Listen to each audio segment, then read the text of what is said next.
মার্কিন president Donald Trump প্রতিশ্রুতি দিয়েছেন ইরান ও ইসরায়েল তাদের সংঘাত থামানোর জন্য একটি চুক্তি করবে। তিনি জোর দিয়ে বলেছেন যুদ্ধ বন্ধের জন্য এখন অনেক ফোন ও বৈঠক চলছে। ট্রাম্প 15 জুন রবিবার স্থানীয় সময় সকালে ট্রুথ সোশ্যালে এক পোস্টে এই কথা জানান।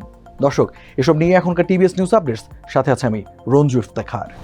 ট্রুথ সোশ্যালে মার্কিন প্রেসিডেন্ট লিখেছেন ইরান ও ইসরায়েলের একটি চুক্তি করা উচিত এবং তারা সেটা করবে, ঠিক যেমনটা আমি ভারত ও পাকিস্তানের মধ্যে করিয়েছিলাম।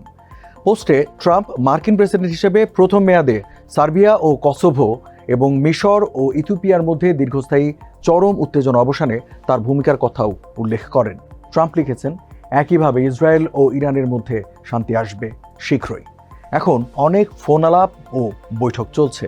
তিনি আরও লিখেছেন আমি অনেক কিছু করি এবং কখনো কোনো কিছুর জন্য কৃতিত্ব পাই না, তবে ঠিক আছে, জনগণ বোঝে। Make the middle east great again. এদিকে সিএনএনের প্রতিবেদনে সবশেষ পরিস্থিতির কথা জানিয়ে বলা হয়েছে ইসরায়েলের সামরিক বাহিনী জানিয়েছে যে আজ ইরান থেকে বহু ক্ষেপণাস্ত্র হামলা চালানো হয়েছে। অন্যদিকে ইরানের রাজধানী তেহরানেও একাধিক বোমা হামলা চালিয়েছে ইসরায়েলি বাহিনী। ইসরায়েলের সেনাবাহিনী বলেছে আমরা এক মুহূর্তের জন্য হামলা বন্ধ করব না। ইসরায়েলের প্রধানমন্ত্রী বেনিয়ামিন নেতানিয়াহু বলেছেন ইরানের কাছে যদি পারমাণবিক অস্ত্র থাকতো তাহলে কি হতো একবার ভাবুন। ইসরায়েলের সরকারি প্রেস অফিস জানিয়েছে গত 13 জুন শুক্রবার থেকে ইসরায়েলে ইরানের হামলায় এ পর্যন্ত নিহতের সংখ্যা বেড়ে 14 জনে দাঁড়িয়েছে।